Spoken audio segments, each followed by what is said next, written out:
Good morning. Welcome to the session on carbon markets. I'm Scott Geralt, Chief Economist for the American Soybean Association, and we have a very timely topic with a great panel today. Working for farmers, this subject comes over and over, and there are a lot of questions, so I think it's great. We can have some experts really dive into this discussion. So first up for our panel today will be Rajinder Sahota from the California Air Resources Board. She led the design and implementation of the California Cap and Trade program, including its compliance offset feature. She is the lead on the development of the state's AB 32 climate change scoping plan, which looks across all sectors of the economy to identify mitigation to achieve the state's GHG reduction targets. Her portfolio includes state level and international collaboration on climate change. So as a matter of housekeeping, each presenter will do about 10 minutes and we'll save questions for the end, and then we'll just have a panel Q&A time.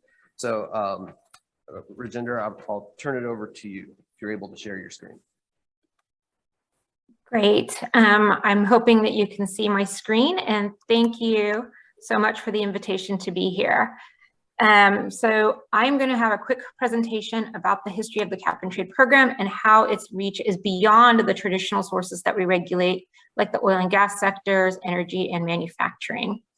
So it's always good to recognize the progress that the state has made to date. We have continued to reduce our emissions, even as population and the gross domestic product has increased. This obviously is before 2020 and the pandemic, but the trend has been longstanding in terms of success in reducing emissions while growing the economy and the population.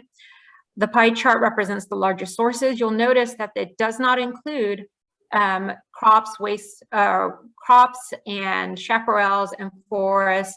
And in the instance that it includes agriculture, it's really about fertilizer management and not really emissions coming off of the land sectors. And that's because the focus in California has really been to reduce the man-made causes, which are really related to the production and the transmission and use of fossil fuels in the economy. In California, we don't just have the Cap and Trade program, we have a whole suite of policies. All of these are reflected on this slide, and they are included in our portfolio approach to achieve our 2030 target of 40% below 1990 levels. You'll see on the very bottom, it says protect and manage natural and working lands. Today, all of that has been done through incentives and partnerships. We have not actively regulated for greenhouse gases on our natural and working lands. The program itself, it covers 80% of the state's emissions from those industrial sources.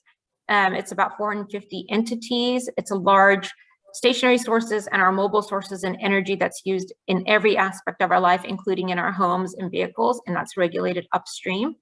The program has raised about $20 billion, which is then used to invest back in communities. But that $20 billion from our auctions for permits in the Cap and Trade program is also used to fund incentives for urban forestry, for healthy soils, and for sustainable management of our forests. So there is a direct link in terms of the money that's generated in the Cap and Trade program and the incentive programs on the natural and working land side, including agriculture. But again, we don't directly regulate those sources in California. Another way that the Cap and Trade program reaches some of those natural lands and other sources is through our offset program. So we do have protocols for forests, urban forests, livestock digesters, rice cultivation, and then 2 more for mine methane capture and ozone depleting substances. So in addition to the direct money from the program that's raised at our auctions that is put into incentive programs, the private sector can also do offset projects using our offset protocols. And the reason that we don't include many of these sources under the main program is because there's a lot of uncertainty in quantifying the greenhouse gases. And for us to put a monetary value in the Cap and Trade program, we need to have a lot of certainty on the accounting for the emissions or the reductions. And because they're complex biological systems, it's really hard to do that with the tools we have today. But for offset programs, we can actually take a conservative approach in crediting actions to sequester or reduce emissions from forest, urban forests, and livestock and rice cultivation, and we can account for that uncertainty. And what that means is that when we do give offset credits for those project types, the actual crediting is less than the actual reductions because we've taken a conservative approach. And you would think that that has somehow chilled the market for compliance offsets in California. It has not. We have a very robust market, and I'll speak about that in the next few slides. Our compliance program is not just limited to projects in California, it's far-reaching. It goes across the US and in Alaska. Alaska is mostly forestry projects. And the program is not just the traditional private landowners or operators, it also includes many tribal nations. And so we do have a compact agreement with sovereign tribes across the US where they are participating in the program. And we have a very successful story coming out of Northern California where the Yurok tribe has been able to participate in the program, and we've navigated the sovereign issues between us as a state government and them as a tribe, a tribal sovereign nation. And they've been using a lot of the money generated from the offset program to also then buy back historical lands and invest in sustainable management of those historical lands. The prices matter in an offset program. And so the benchmark that we use is the prices for the other instrument in the program, which is our allowances or permits. And what you see is prices have historically ranged between about $10 and then about $19 through May of 2021.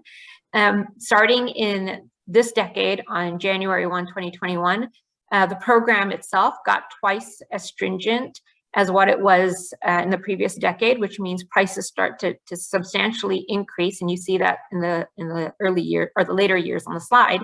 That means that the offset prices also started to climb. Offset prices tend to be about 80 to 90% less than the allowance prices, because there is a mechanism in the program that if there's fraud or any concerns related to offsets, we can cancel those offsets. And so because of that uncertainty in terms of being able to retroactively go back and address any issues, they tend to be at 80 to 90% less than the allowance prices. But we've been sitting anywhere from $34 to about $30 in more recent time periods. And that has really been a good attractor for offset projects in the program. So how many offsets have we issued? We've issued about 195 million offsets under our forest protocol. And you can see that the livestock projects are about 10 million, and the ozone depleting substances are about 24 million. And there's no projects for rice cultivation or urban forests. The issue with the urban forestry is that the maintenance costs for urban forestry versus the offset prices don't make them as attractive right now in the California program to pursue. And on the rice cultivation piece, I will say that in the early days when we did that protocol, we had a lot of interest from the rice farmers in California and nationally.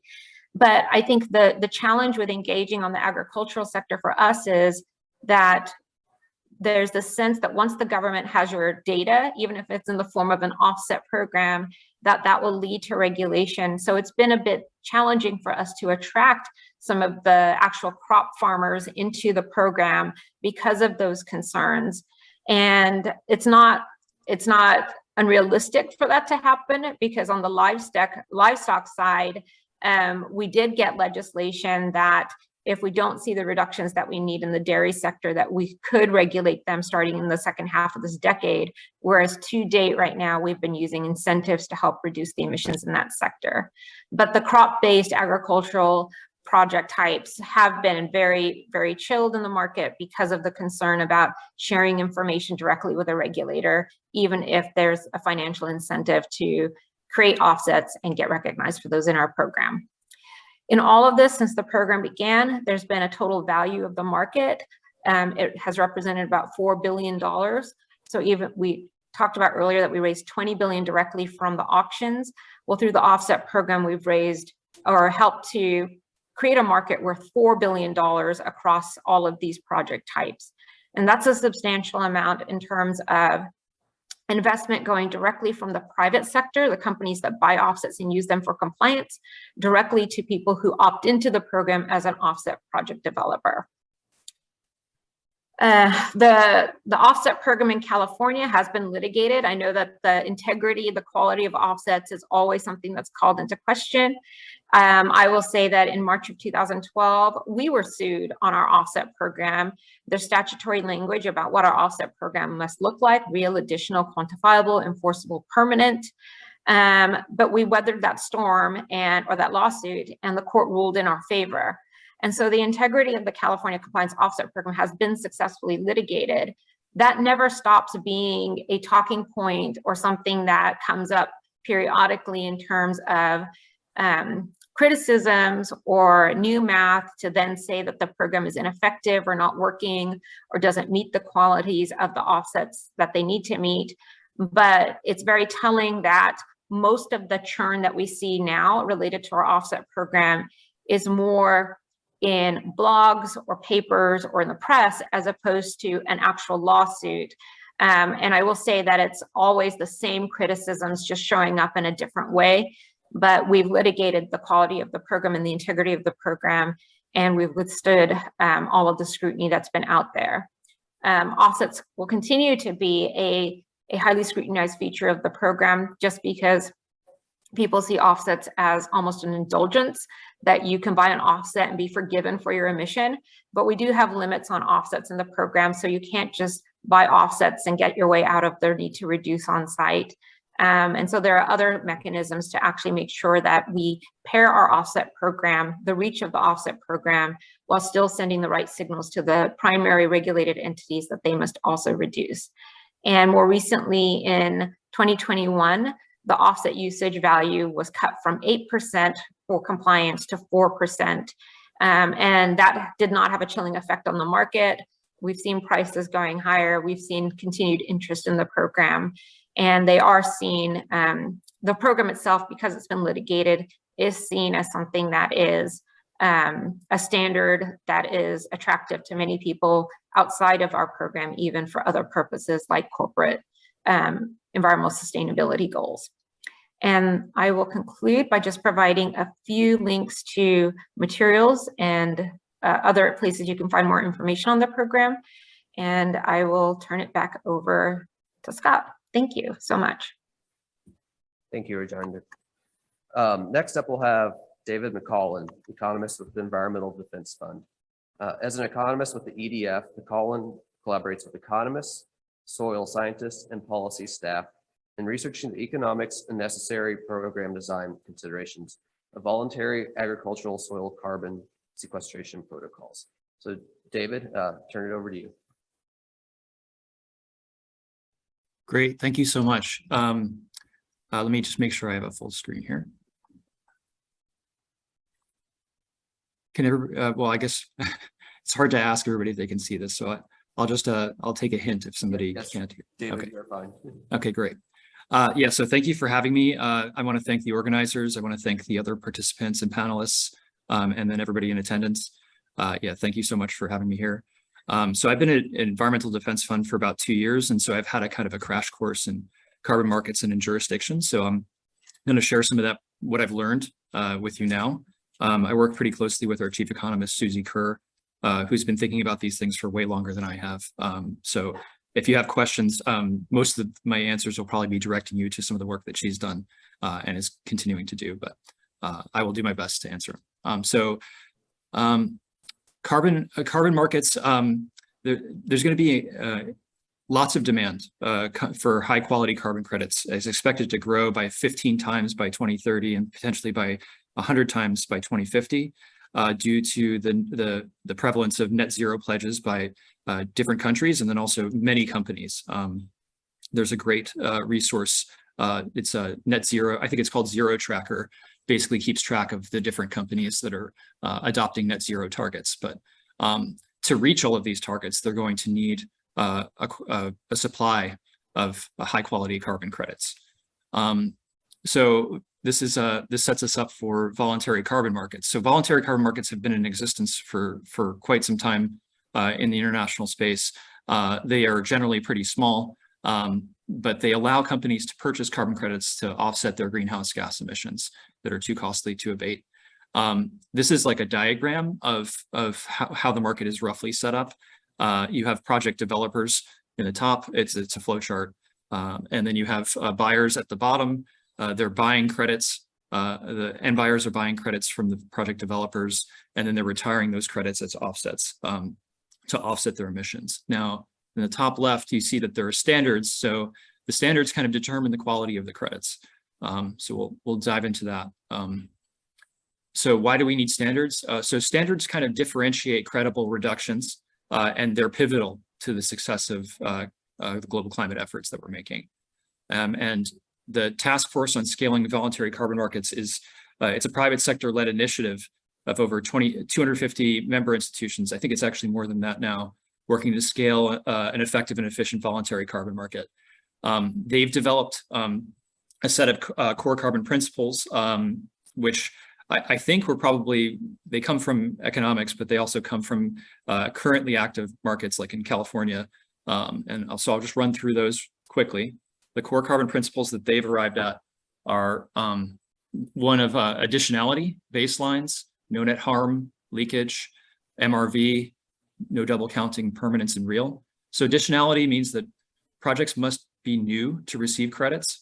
Baselines must reflect a true non-project counterfactual. No net harm means that there should be no collateral damages to other local groups or other environmental damages. Leakage means that there should be no GHG increase outside your project area. MRV means that you must validate and verify that everything is a true reduction. You can't count a credit twice. That's no double counting. Permanence means that removals must be permanent, and you must know the reversal risks. So if there's a chance that this ton of carbon could be re-emitted or burned or for a variety of pathways, you must know those reversal risks, and that must be incorporated, and you must meet some minimum threshold for that. And then all the reductions must be verified ex post, so that they must be real reductions. So what are some of the key challenges with these voluntary carbon markets? So baselines can be hard to set, especially for individual projects. You have to know what would have happened absent the project, and the carbon credits need to tip the project into profitability for it to be new. So it's really hard to observe the returns to the counterfactual as well. So with deforestation, it's often the returns are imprecisely known. And so what this can lead to is two situations, and this is in a paper that I can share afterwards. It's a Van Bentham and Susie Kerr paper from 2013. It leads to a situation of adverse selection. So basically, you have non-additional projects, and that increases the cost of the program with no additional GHG reductions. So the average cost of the program is higher. Furthermore, improperly set baselines may cause other projects with real reductions to be overlooked. And so that's a type of inefficiency. So you're basically leaving projects out on the table that for one reason or another, could be credit constrained, could be a variety of reasons why they are unable to put together a project, but they could be something that actually result in real reductions. So you kind of make errors in two ways when you improperly set baselines for individual projects. But also individual projects can also create leakage. So you can actually just be moving pollution around, essentially, as you can think of it. Individuals could be adopting the projects in some areas, but then as a result, in another area, there's fewer of this conservation practice, or there's more deforestation. You can think of it that way.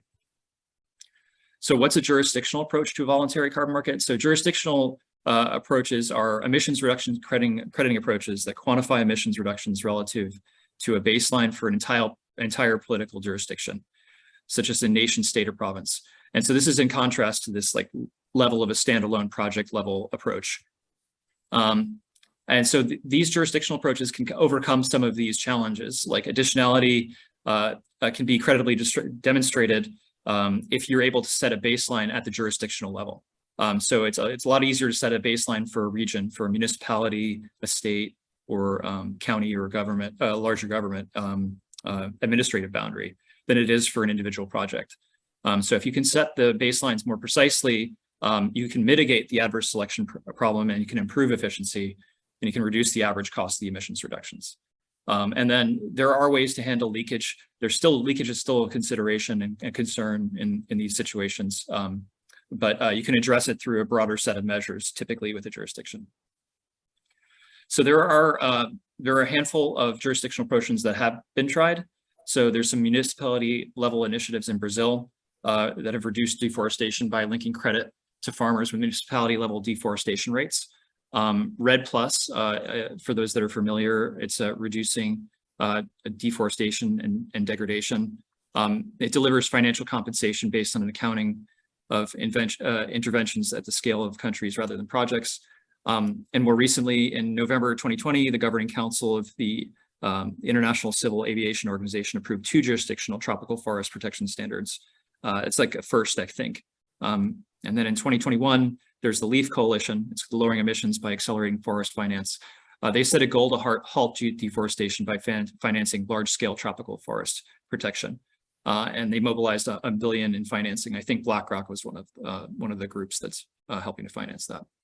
So in conclusion, jurisdictional regional approaches, they aim to align governments, businesses, NGOs, local stakeholders around a common goal for land management within an administrative unit. And they offer some possibilities for overcoming some of the shortcomings of a project-based approach.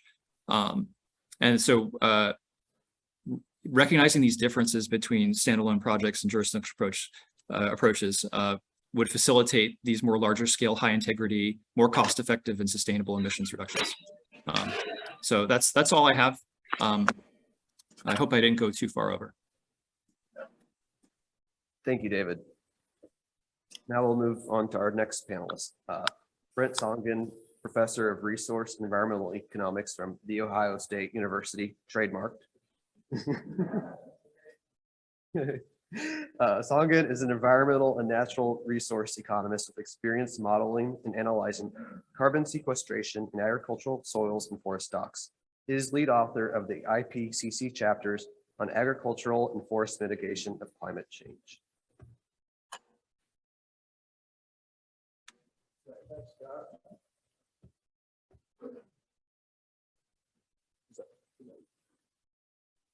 Perfect. Thanks. I guess I got to stand here, right? Okay, I can do that.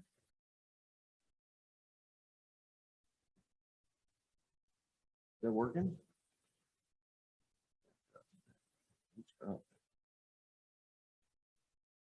Okay, thanks. Thanks for the introduction. Thanks for the opportunity to be here. Really enjoy that. I guess what I'll say will probably be heretical to most, so I apologize in advance for that. I like to sort of think of trying to push some of the boundaries on this question of how do we manage carbon in our forests and agricultural soils. And, you know, for a long time, I used to just think that the reason why we didn't have a lot of it, despite the great things that California had done to introduce offsets in the forest sector in particular, was mainly just because there wasn't enough demand, that it's a free rider problem. But now, you know, it looks like there's an enormous amount of demand, but yet we're not seeing a whole lot of stuff happen on the landscape. And I really think it's just because, you know, it's too hard to manage, right? That we've created something that's too hard to manage. And I think that's our fault for creating something that's too hard to manage, actually. And so I think we need to take another look at the issues of additionality, permanence, and leakage, and much more carefully evaluate those today. Because actually today is different. We're not in an offset world anymore. We're in a net zero world, a carbon neutrality world, which actually is different than an offset world. The offset world came out of the Kyoto Protocol, right? Where the Kyoto Protocol back then, actually, we didn't know how to measure even forest carbon very well. And we actually got it wrong. If you look back at the data we had in the 1990s with respect to forests, what we were wrong about was we thought they were just a source of carbon in the atmosphere. And in fact, even back in the 1990s, they were a sink, a net sink globally. And they still are. They're a massive net sink globally. Despite all that deforestation, they suck in more carbon in total than they put out there through deforestation. So we realize that now, and we've gotten better at measuring that. So, you know, back then we just thought, well, let's just manage what we can and we know about, which is the emission side, which is the stuff that comes from the energy sector, which we think we can measure really well. So that's what we'll actually regulate, and we'll set our cap based on that. So that's what the Kyoto Protocol was about. It did allow the potential through the CDM, the Clean Development Mechanism, a potential opportunity for offsets, just like California has done, to come into the market and provide some maybe lower prices for reducing carbon in the atmosphere. But in fact, actually, it was just conceiving of those as an offset, right? And that's what California did. So California just has gone about regulating the emission side, and that's where they have the regulations. But because they recognize that forests are inherently good, and maybe what farmers do is inherently good, and that maybe some of that could also reduce the stuff in the atmosphere. We'll create a system of rules that will allow these offsets to enter into the market and help reduce the cost for those, a little bit of the cost, 8% before, now 4% of the cost potentially that others would have to face. So we created this offset system. So these are offsets. The Paris Agreement doesn't do that, right? The Paris Agreement does not conceptualize these as offsets. The reality is that countries are obligated to reduce their net emissions, including the land use, the land sector, including the forests that they have in their, within their boundaries. So the Paris Agreement is about a net zero, a net reduction in total greenhouse gases across all the sectors, not an arbitrary reduction in just the emissions from, the industries, et cetera, the ones that are using fossil fuels, like all of us do, I guess. So by definition, net zero is something completely different. So I think we have to just rethink what an actual offset is, because the old definition of offsets isn't really what's new. And that's why, sort of I like this picture. If I can shift down. This is the U.S. forest sink. I'm sorry for the dates on this. Starts at 1990. It's used what came out of the U.S. EPA's greenhouse gas accounting. They have 1990, then they jumped to 2005 because now we sort of base all of our goals on what happened in 2005, because that was, I guess, the year for basing all of our goals on, right? And we're saying by 2030, we want to get something like a 40% reduction relative to 2005. And by 2050, we want to be to net zero, right? To net zero. So what we've done in America with our Paris Agreement, what we've agreed to do for the Paris Agreement is we've said we're going to get to net zero, for example, by 2050. And how we do that is we recognize that we have this green stuff on the bottom, which is this 700 to 800 million tons CO2 per year sink that our forests provide us for free. Non-additional carbon, but nonetheless is being used to set the net zero target. So you kind of see where I'm going, right? This concept of additionality actually isn't an efficiency question at all. It's simply a property right question, right? We always conceptualized it as an efficiency question because we thought of it as, oh, we've got a cap on this emission sector, then we're going to let these guys come into the market later. So we have to sort of only enable them to come in under the most efficient or stringent of standards. But the reality is that, we could have just reset the cap, right? California could have set a much more stringent cap, like an incredibly stringent cap, and then just said, let's let every ton of forest carbon in the entire US come into our system, right? And that would have worked out just as well. It just would have been different property right, right? So additionality itself is actually just a property right and not an efficiency issue. Okay, so back to this question, and looking at this, when we say in the US, what are we trying to do with our carbon or Paris Agreement is we're trying to get down to net zero, and we're going to net out in 2050. If that green part is still there, we're going to let industry still emit some carbon, right? Now think about that. What's that mean? If the social cost of carbon right now is $51 per ton, that means that we have a society, just taken non-additional carbon from somebody else, but used it for the benefit of somebody else. So that there's people who are still emitting carbon in 2050, right, from their energies, from the energy sector, the brown stuff on the top there in 2050. So, the point is that, this carbon, this non-additional, this quote unquote non-additional stuff is actually really important to us. It actually is additional in all reality, and is worth $36 million a day, according to the estimates we have of the size of the current sink. So what California has done, and everyone else has done, has said that we're not going to allow any of that green stuff that is there right now enter into our offset market. If you want to enter into our offset market, you have to be even beyond that, right? Okay. So they're saying, so they've created a stronger sort of additionality standard, a really strong additionality standard, which is fine for an offset world. But we're now in a Paris Agreement world, which is different. And it's a net zero world, where any ton, if you look at the definition of net zero again, just the bottom there, we're just balancing emissions and removals, which means that any ton that's taken out of the atmosphere today, right, even if it's only there for a year, is equivalent to a ton that goes up in the atmosphere today, right? So I don't know, I just think we have to rethink additionality, permanence.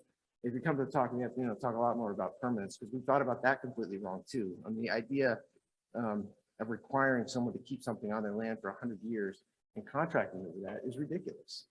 It's the most crazy thing ever. And economically, we don't need to do that, right? We don't actually have to do that at all because we can rent things for just a year and we're just happy doing that, right? So we can rent the carbon for a year, know it's there for a year. We want to rent it again the next year if we have to, rather than requiring someone to hold it on their land for 100 years. So I understand in the offset world, we've made a lot of decisions about how to create offsets to be, hyper vigilant about the sanctity of those offsets.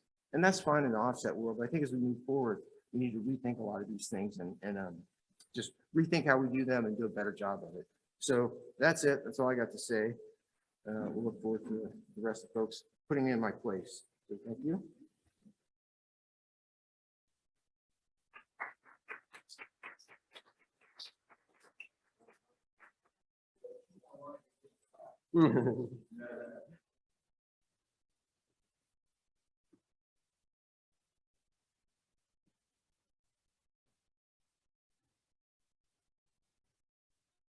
I think we have.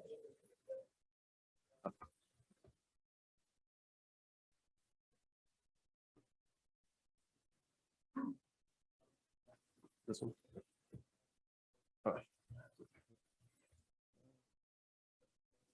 Oh, it's into me.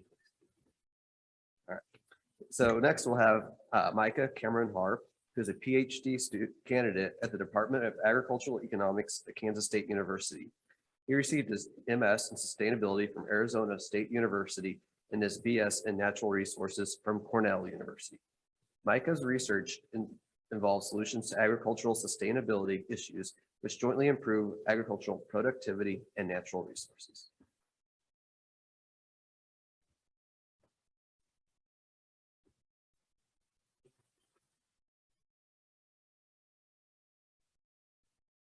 Thank you very much for having me. Originally, my advisor, Nathan Hendricks, was going to be here presenting this morning. He unfortunately got sick just a few days ago, so I'm filling in for him. Fortunately, we've been working on this work together, so I feel very confident that I can still present it and we'll have a good time this morning. So, as said, I'm a PhD candidate in the department.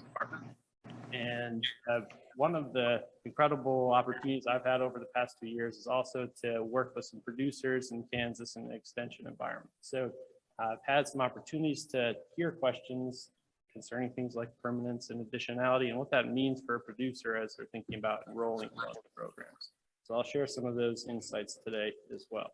The other thing that really quickly, I just want to plug this afternoon, we have a session at 2:45. Share a little bit of what I'm looking there. If you're online, if you wouldn't mind muting, that would be great. Thank you. So come to that and we can dive into some more of this a little bit deeper as well.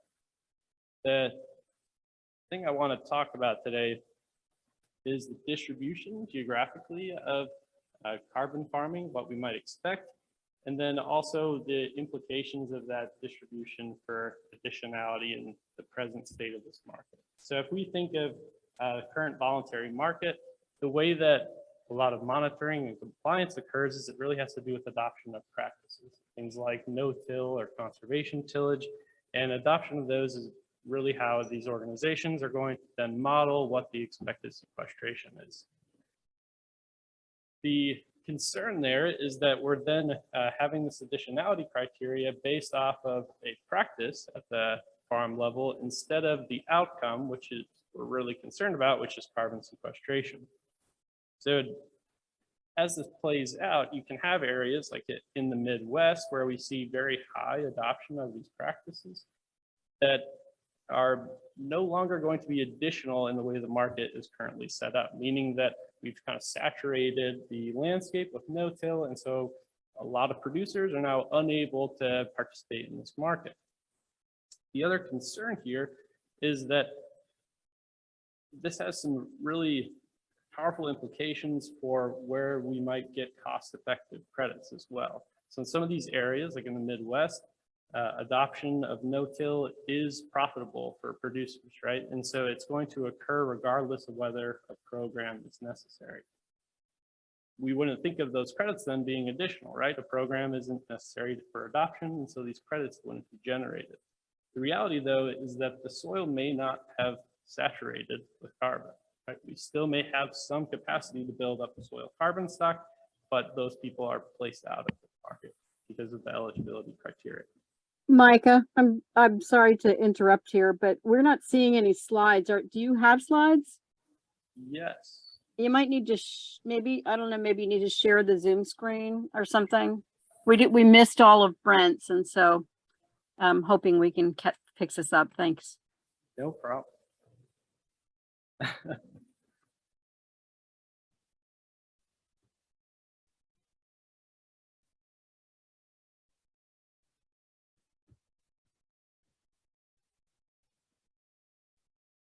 How about now?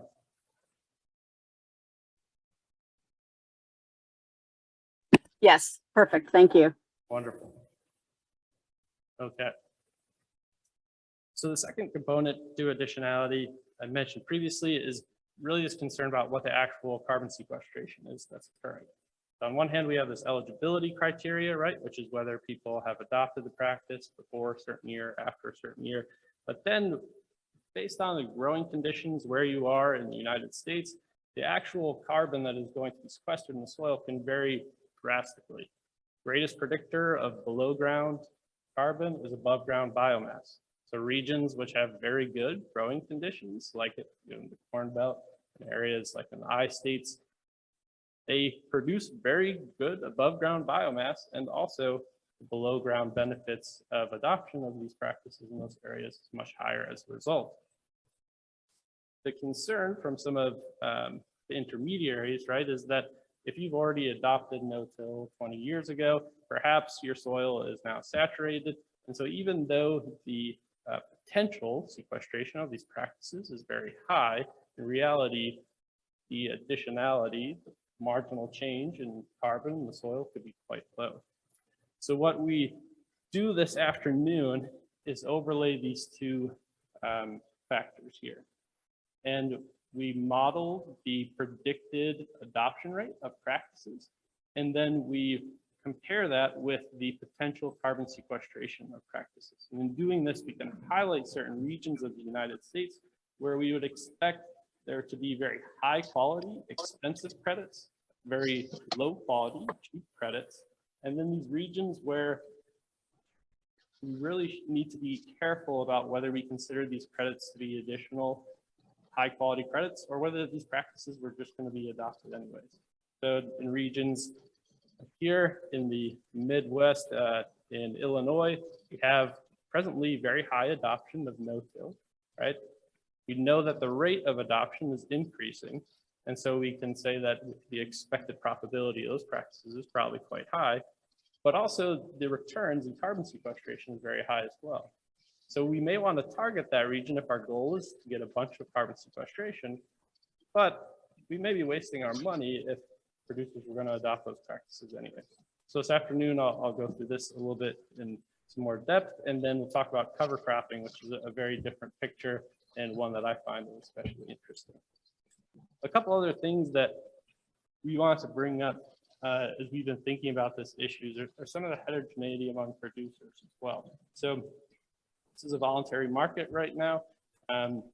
If there were to be some type of involvement or transition to a compliance market through regulatory change, then we might have a possibility of certain characteristics of farms predisposing producers to participation. And so we could have unequal distribution of the benefits for participation. So for instance, no-till, we don't really see any significant differences between small and large farms as far as adoption goes, but cover cropping, strangely, a lot of cover cropping occurs with very small farms between 499 acres as far as the census of ag. So in cases like this, or if you think about alternatives, minority farmers versus majority farmers, things that correlate with the size of farms, you could now have funds being directed towards certain groups that would be pretty inequitable as far as the distribution.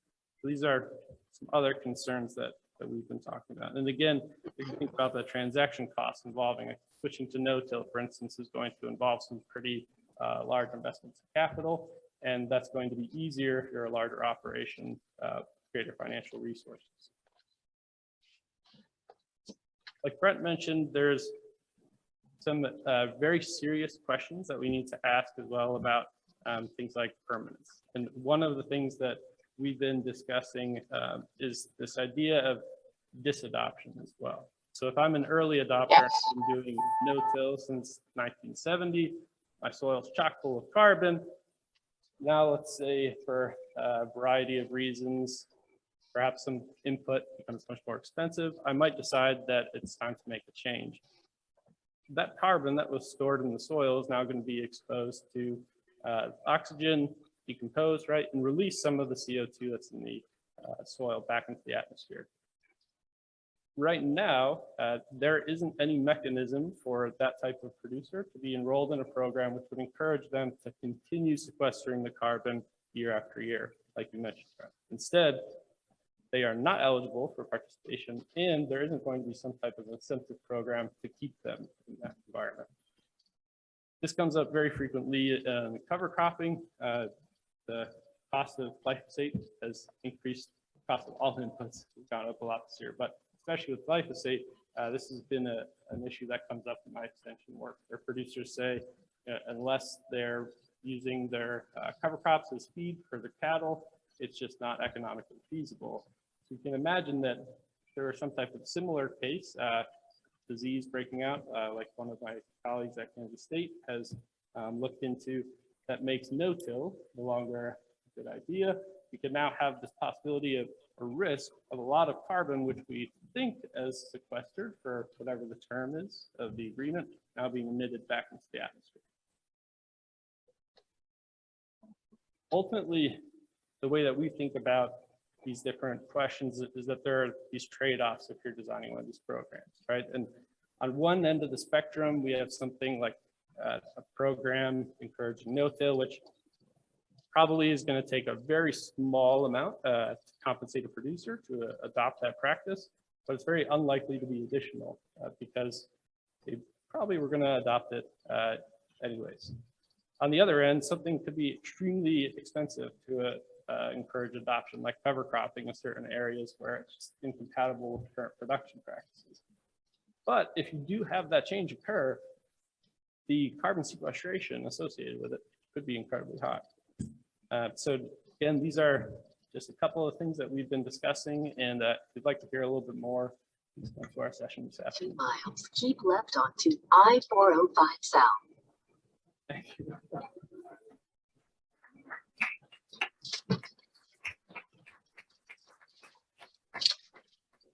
Marka, I think you're not muted.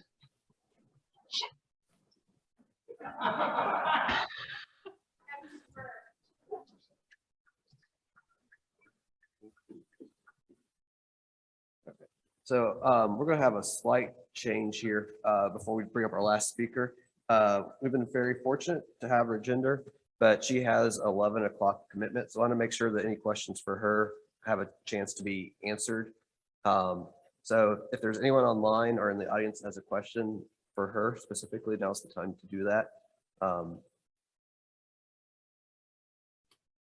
But yes, and so just for clarification, since we only have one mic, I'm going to repeat the question for people online. So go ahead.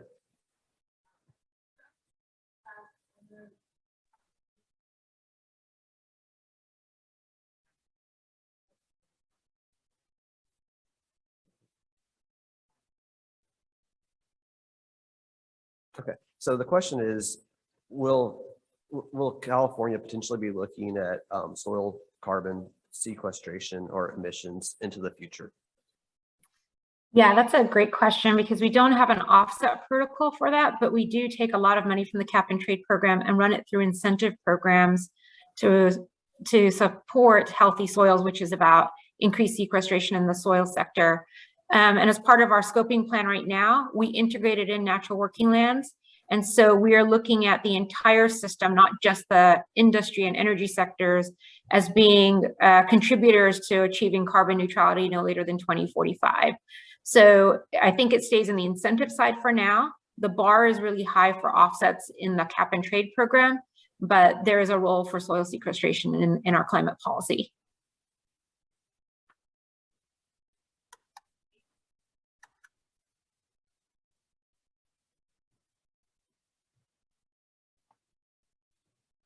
Are there any other questions?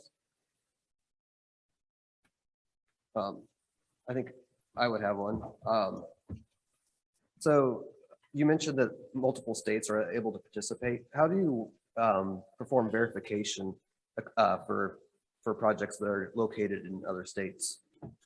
So when we set up our program about a little over a decade ago, we created a verifier accreditation program, so auditors, and our third-party auditors are accredited and overseen by us at ARB. They are the ones that go on site visits to make sure the project is physically there, review records on site, and we as the staff target about 10 to 15% of those audits, and we accompany the verifiers. And so we do have the opportunity to visit those states and not only oversee the performance of the verifiers, but also to look at the project itself and verify that that is the case and it's actually happening.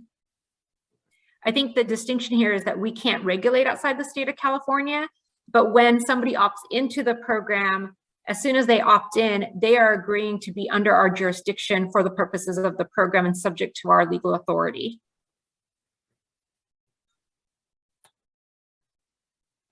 Any other questions? Thank you. Okay, we do have one more.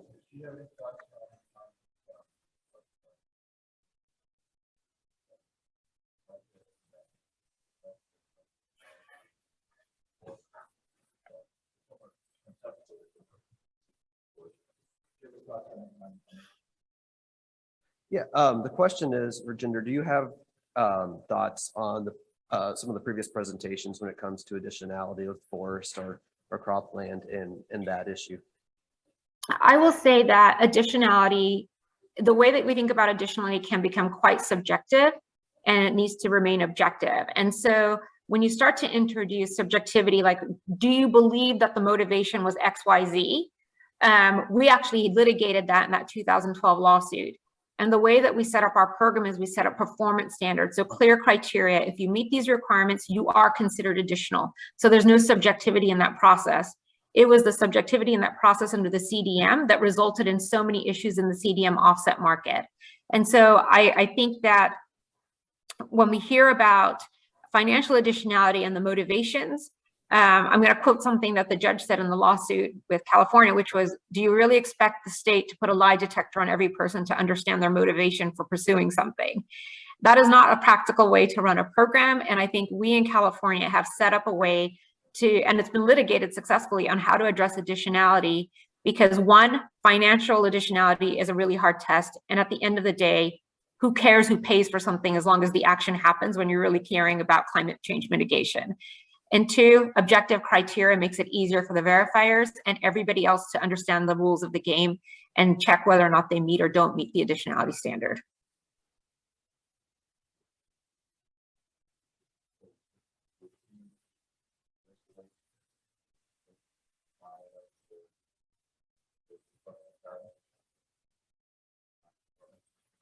So the question is, like in the case of the cropland that's potentially already no-tilled, would the California program potentially prevent them from plowing it up to become eligible to meet additionality criteria?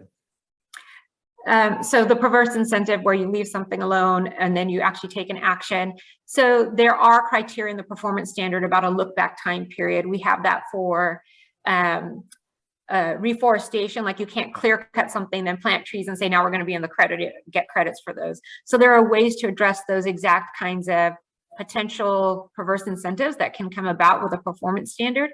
And it depends on the project type. So you can navigate that within a project type. Thank you. Yeah. If you want to make a comment, Britt, you probably, yeah. So Britt has a comment. Okay. It's coming over to the mic.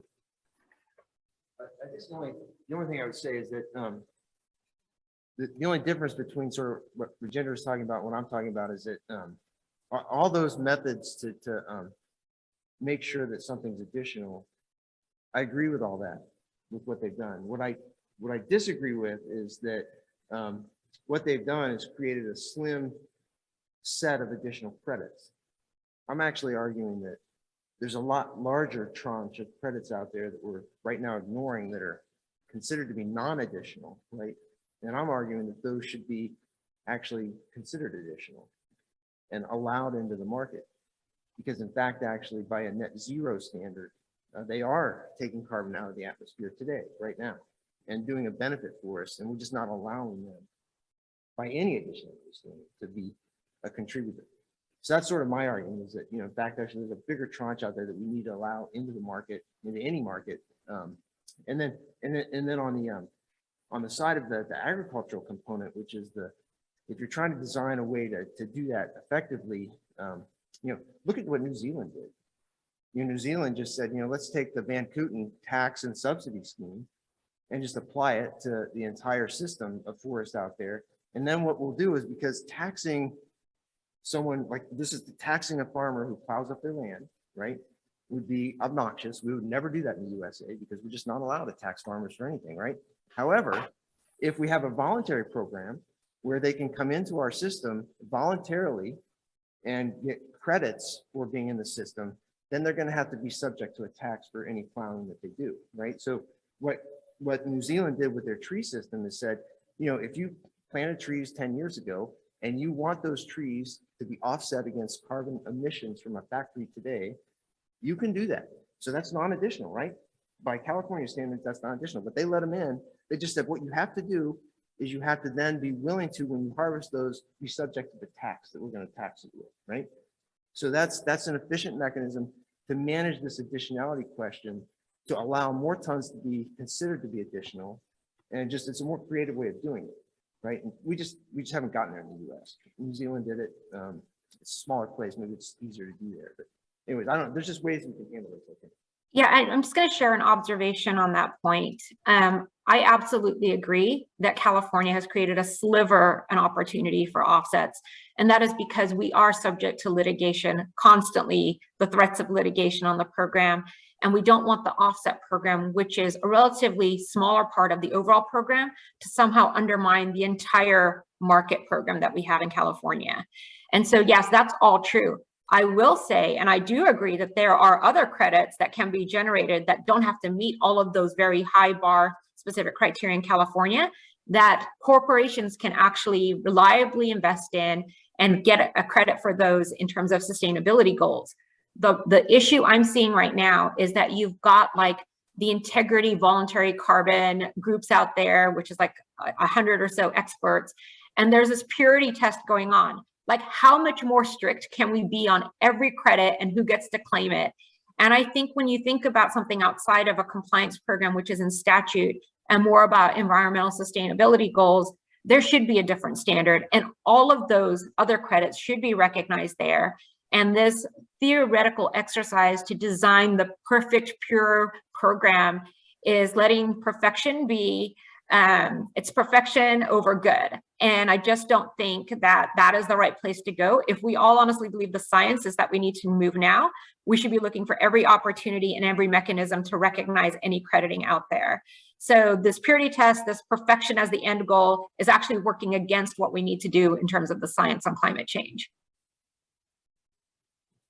Yeah, good question.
So for those online, there's a little back and forth about additionality, and to Brent's point about property rights, and it really becomes more of a financial question. If really can these entities afford to pay more for new practices since it is higher cost? That fair summary. We need to move on to Alejandro. Rajinder, do you have any comments before you leave? Any closing thoughts? Yeah, I really appreciate the opportunity to be here and hear from the other panelists.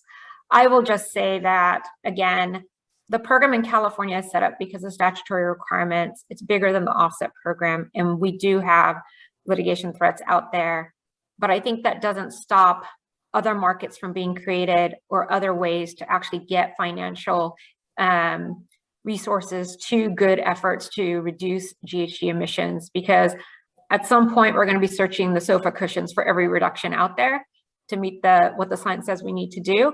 And I really do think perfection can't be the enemy of the good here. And thinking about it more creatively and not racing to try and be the most perfect standard has to be questioned at every turn, because if nobody can do anything because some purity test or perfect test for additionality, then status quo persists, which is nothing changes. Thank you very much. We appreciate your time and being able to join today. Right. Thank you. All right, so we're going to move on to our final panelist, Alejandro Costina, from Associate Professor and Extension Economist from Iowa State University.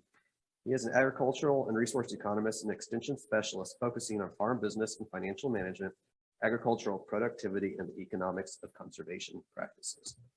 We'll get his, yeah.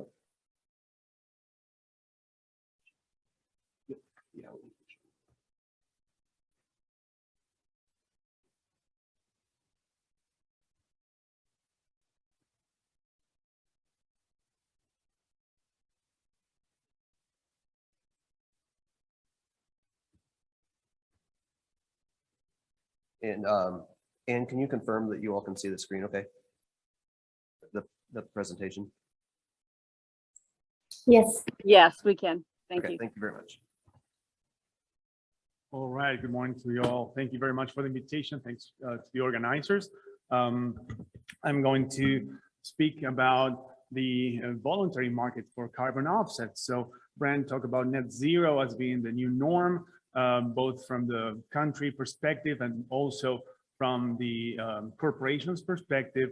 Rajinder talked about the cap and trade in California mostly, and these voluntary market for carbon offsets and insets is floating in between the two. So I will focus on that part of the discussion. Let's see if I can, there. So we already talked a lot about carbon credits, but nobody defined it. So I guess we can think of carbon credits as a tradable asset that gives the buyer the right to offset the emissions of greenhouse gases into the atmosphere. And the way they are created is by comparison of a set baseline against a new scenario where some practices have been changed, agricultural practices in this case, and the difference in carbon or another greenhouse emissions between the two scenarios are used to calculate the carbon credits generated through a particular project. In agriculture, carbon credit generation can occur through moving from conventional tillage to no-till, planting cover crops, planting trees, reducing the stocking rate in pastures, reducing fertilizer rates, and so many other ways. We talked about what carbon credit buyers are looking for: additionality, permanence, realness, leakage avoidance. And the thing here is that even after consumption, after buying the carbon credit, consumers, let's say the Microsofts of the world, cannot really assess the quality of the carbon credit. We have a credence good here. So the certification to verify claims and carbon credit is critical. The measuring, reporting, and verification system is critical. And we know there are multiple agricultural carbon programs out there linking supply and demand. And these are highly differentiated programs in the way they structure themselves, in the way they verify the claims, in the way they work with farmers. And I invite you to this afternoon's meeting on carbon also. I will be discussing this in more detail, but just to discuss a few aspects of those programs and how they address critical structural considerations differently, we can think of how they require farmers to put in place additional practices differently. Most of them think of additionality as implementing new practices in a farm, while some others think of as long as there's low adoption of a particular practice in the area, the farmer could be implementing a practice like a cover crop and still be considered additional. So it depends on a regional, jurisdictional assessment of the level of a conservation practice adoption in order to define what's additional rather than the farm scale level.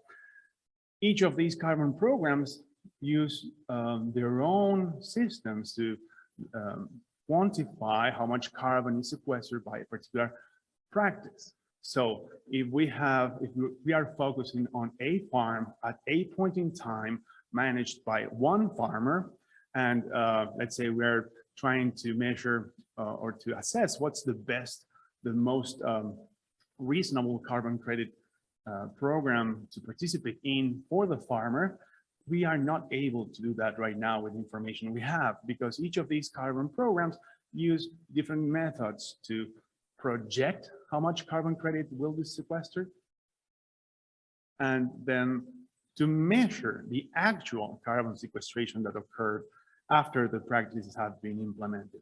So there are all kinds of different arrangements between across these different programs, and it's very hard to actually make an assessment of what's the most suitable program for a particular farmer or even a particular region. What else? Some programs pay per practice, like Bayer. Most pay per output, so per ton of carbon sequestered. Most offer the farmer the option to, well, most pay farmers in cash after the end of the program or at some point in time during the period where the carbon credit is generated. Some others pay in cryptocurrency. Nori, for example, is paying on tokens. So there are very different arrangements between carbon programs and farmers. Now, carbon farming is facing lots of challenges, and we discussed some of those. Right now, there's a lack of consistent and uniform guidelines across MRV systems. There's high uncertainty in projected sequestration potential. There's potentially big gap between actual and projected CO2 sequestration. As I mentioned, it's impossible to compare programs for a particular farmer. As Micah mentioned, this adoption of conservation practices is not uncommon in the US, and that will trigger penalties. And we are not aware of how those penalties will play out down the road. And agricultural carbon credits face competition not only from forestry, which is the major supplier of carbon credits to the industry, but also from industrial carbon sequestration. And when we think of US carbon credits, we have to take into account competition from international agriculture, which might have the potential to sequester, lots of carbon, maybe at a cheaper rate. So thinking of what could be the future of these voluntary carbon programs, and again, I invite you to this afternoon's meeting to go more in depth, but we conceptualize this framework where we are using two variables to think about possible scenarios for US carbon farming. One is the corporate demand for agricultural carbon credits.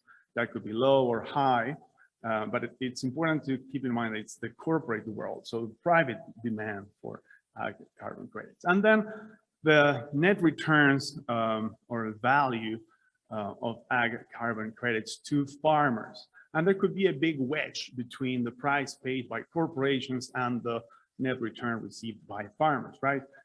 transaction costs could be huge. So based on these two variables, we think of 4 possible scenarios. And this is, of course, an oversimplified representation, but it gives us some basis to start a discussion.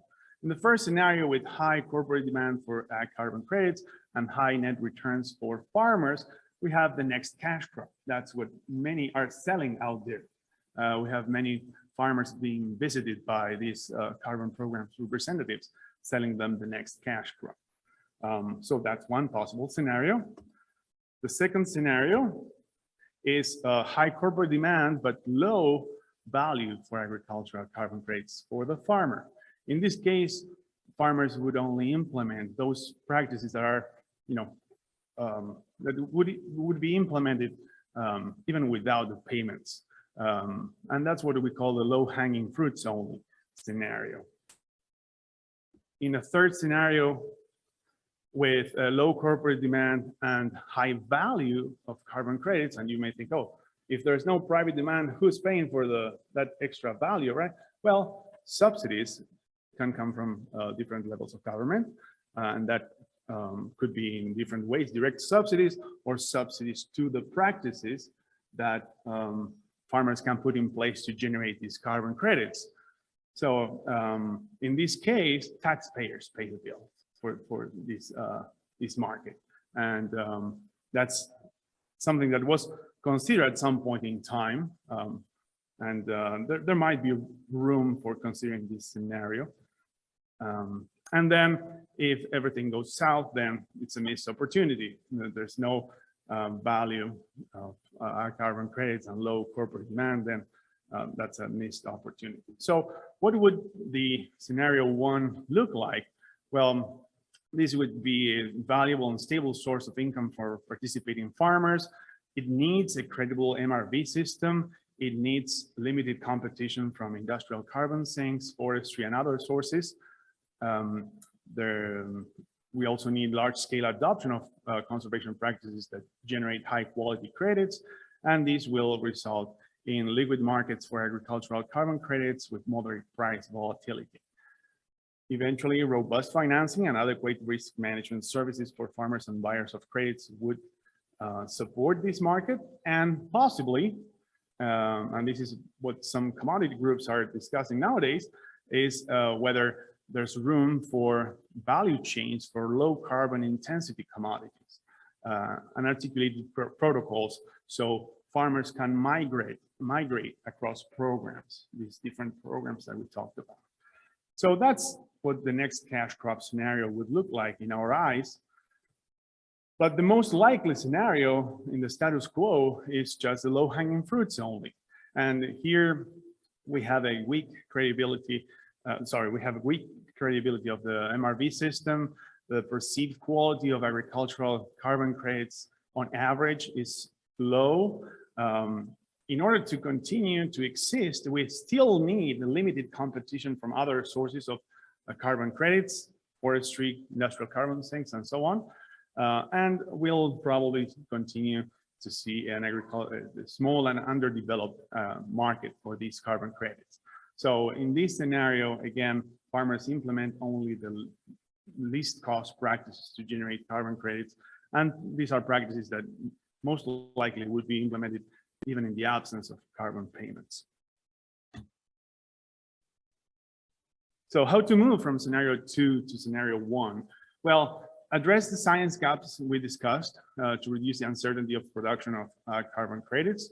We need to increase the transparency of the system and improve the credibility of agricultural carbon credits against other sources of carbon credits. And to do that, we need to develop and enforce minimum standards for carbon credits. And David mentioned the core carbon principles.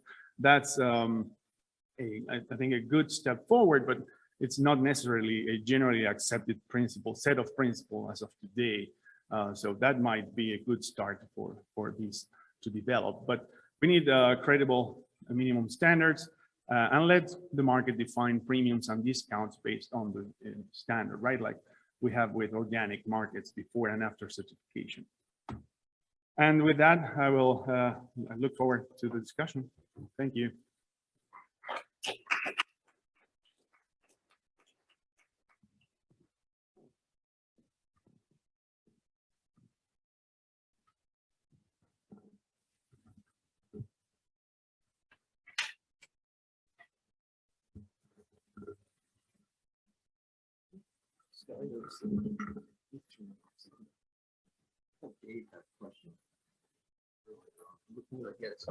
Okay, so for those online, since we have one microphone in the room and we're doing a panel session, we moved the microphone over to the panel table. So you will not see anyone standing at the camera, but we will repeat back and forth. And if you have a question online, please put that in the comments or raise your hand, and Anne will let me know if there's a question, and we'll make sure it's taken care of. We are.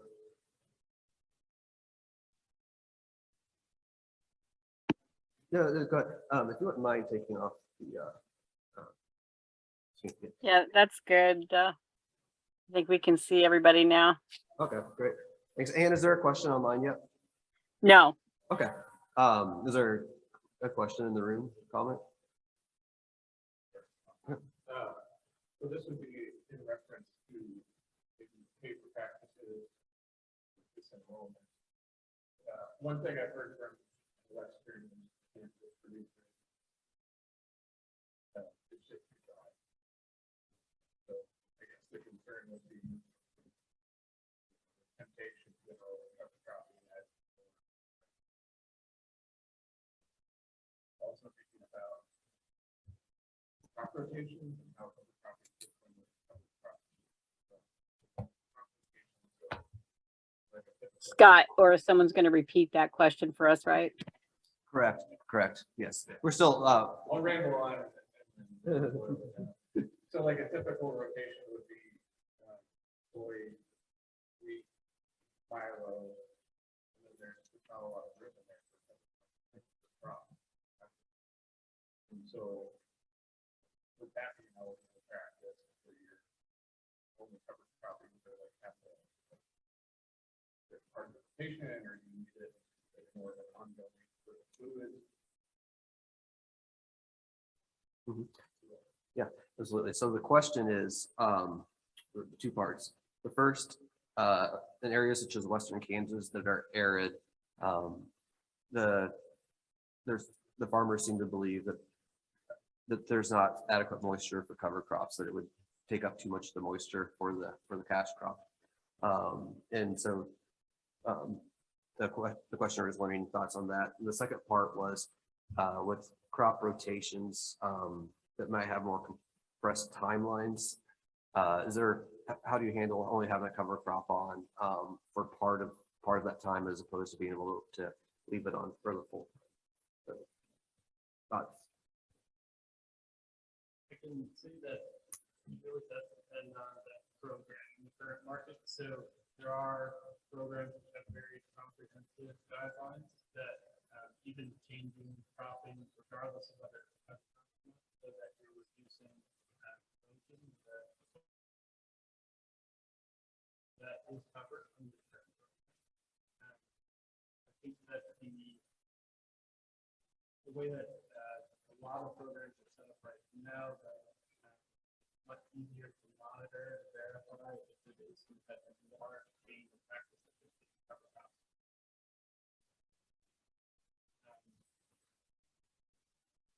Part of the question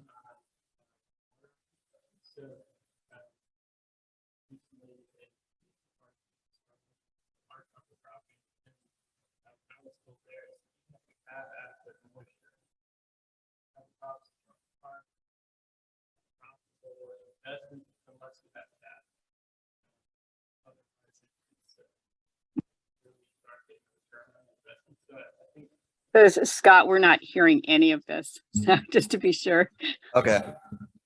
Thanks. sure. So I was just saying that as far as the water concerns go, a couple weeks ago in eastern Kansas, where we have plenty of rainfall, producers there were saying that it wasn't profitable to cover crop unless you had a herd of cattle that you were using the cover crop as a feed source for. So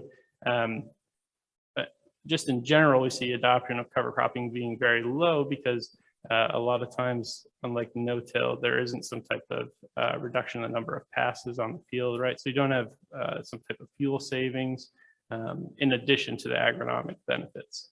Cover cropping, we're really trying to sell the agronomic benefits, and they just aren't great enough to encourage adoption in most cases. And I'll say too, like at American Soybean Association, we've heard a lot from our northern producers that are concerned about timelines, not or having such a short time to get that cover crop in that they really can't fit it in. Other questions? Or David, did you have any thoughts on that?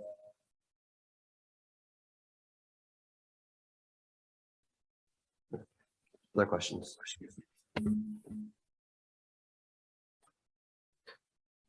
I'll go ahead and ask one. Alejandro, you mentioned insetting just a bit. Would you mind expanding on that? Because we've been talking a lot here about offset markets, which are a little bit more familiar, but it seems to be insetting is getting more traction. So what is that? What could it look like? And there's even potential reporting requirements under the SEC for businesses with some of that. So do you want to comment a little bit more on that? Yeah, so we have different, depending on who's reporting greenhouse gas emissions, there's scope 1, scope 2, and scope 3 types of emissions.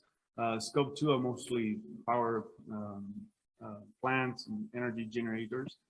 Scope 1 are the self-reports, the emissions by the company that is reporting, making the report. And then scope 3 are value chain emissions. So upstream and downstream from the company. And insets are usually fit the scope 3 approach and are used by a company to reduce not its own or to offset its own emissions, but to reduce the overall footprint of the value chain upstream and downstream that the company participates in.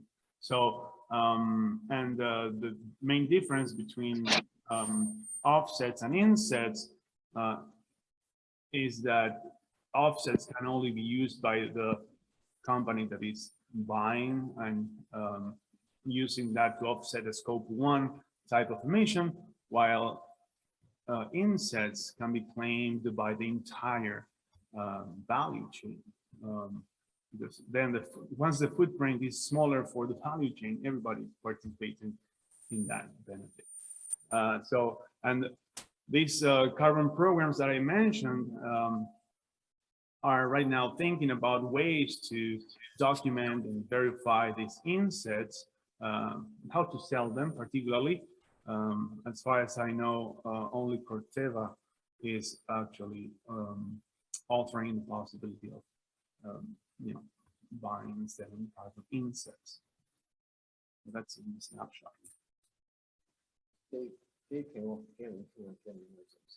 Yeah, hey Dave, go ahead. So no, I just wanted to make sure I could be seen for this part of the discussion. Apologies for not being there. I don't have much to add on insets right now.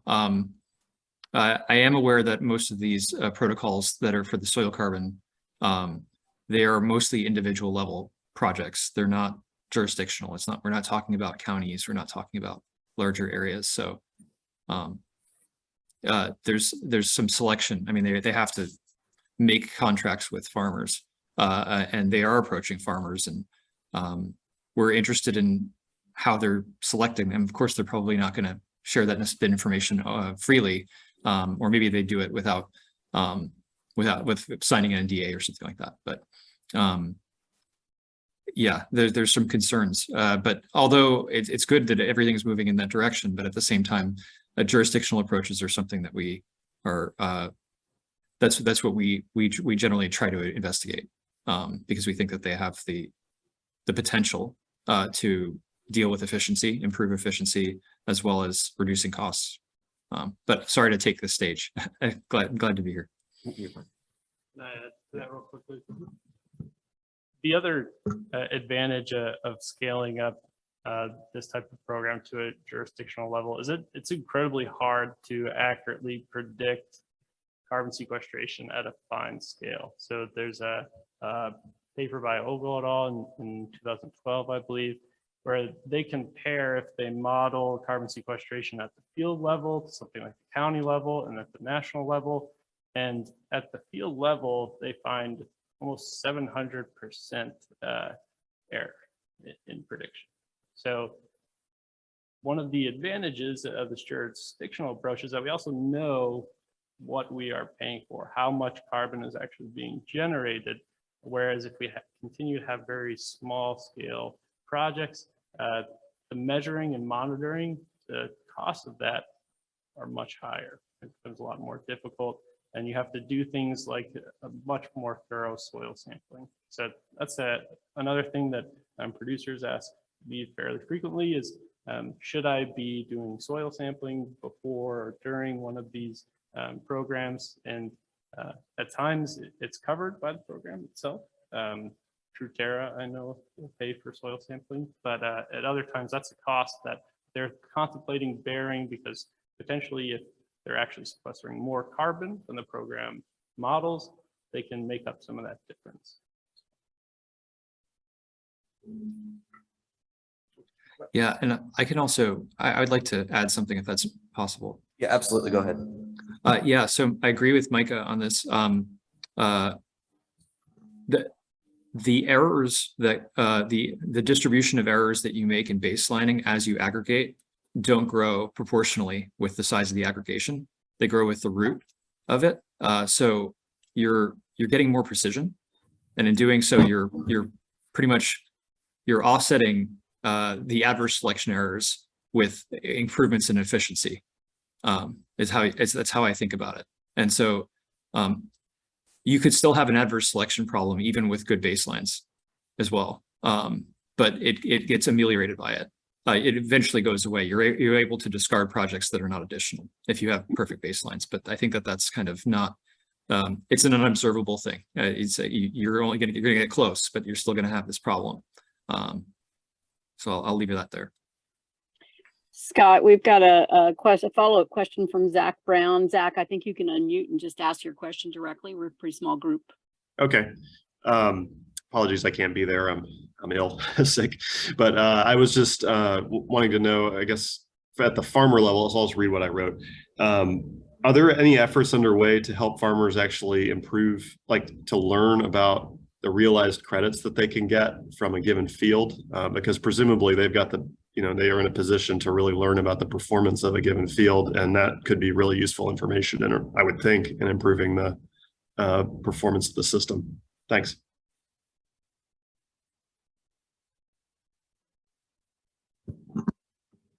So the farm level, there are multiple initiatives, but the North Central Farm Management Extension Committee by different land grant universities to actually raise awareness about these different carbon programs, but really to compare different outcomes, possible outcomes for a particular farm. I have not really seen any initiative, simply because that would involve sharing proprietary data that these programs actually feed on. These are they are looking for market share based on these differentiated attributes. So no, I haven't seen that, but we are raising awareness about the need for not just understanding what are the potential pitfalls short term, but also long term, whether there are property right issues down the road, whether there are tenancy, a landlord relationship tied into these programs, whether there needs to be some legal language included in the contract to protect the power, balance the power between programs and farmers and so on. There are so many things that we still need to learn how to approach that, but I think land grant universities are working on that. Thanks. Yeah, and just to add to that very briefly, there are a couple tools that producers can use, like the Comet Farm tool from the USDA in Colorado State. But it involves inputting a lot of production data and history, and it would be a pretty large time investment. So instead, at least what I see in our system is we have agronomists, extension folks who are going out and talking about the agronomic benefits, and then they'll try to do something like tack on a discussion of carbon credits. That's how I was talking about cover cropping with some producers, because the agronomists are, first come in and talk about the benefits to soil health, and then potentially this carbon credit program can be a way to offset some of the costs of adoption. I'm gonna jump in just to the Growing Climate Solutions Act is a bill that's attempting to address some of this. So to create like technical advisors for producers. It would have voluntary standards for carbon markets. So it wouldn't be USDA regulation, but it would allow USDA to help just do a little more standardization and help. It overwhelmingly passed the Senate with bipartisan support. It is currently sitting in the House. Its future is not entirely clear in the House at this point.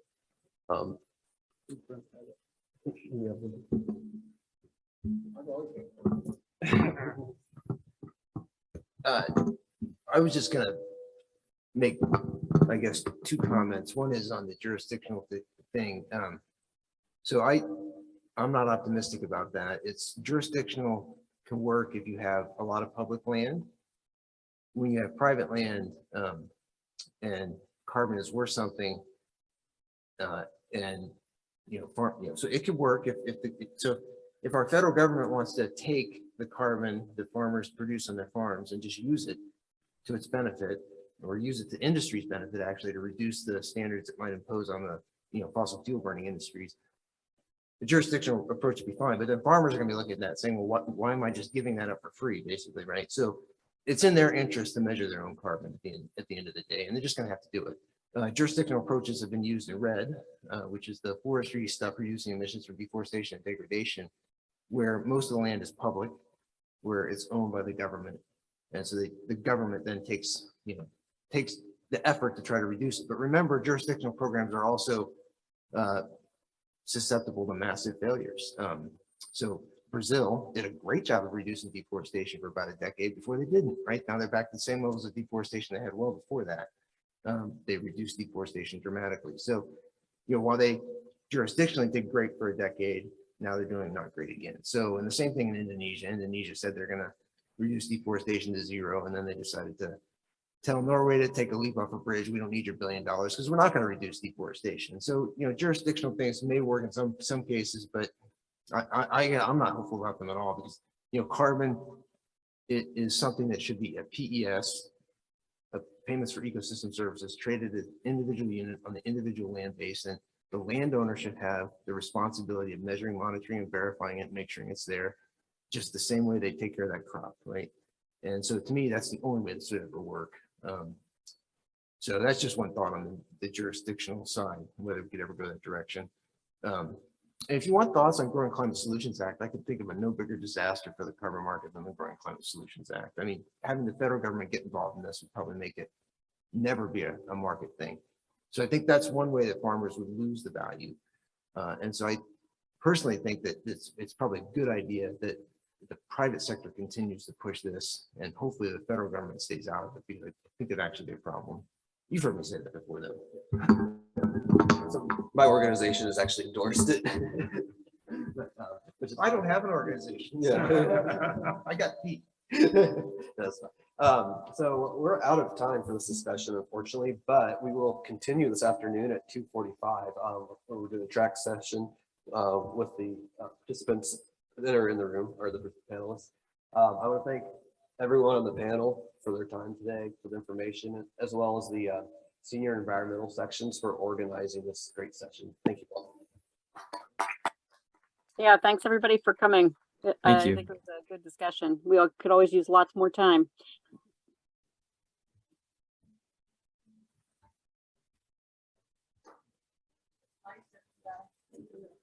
Thank you, Ann.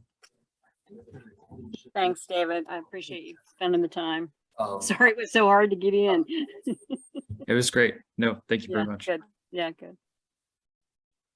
Yeah, okay.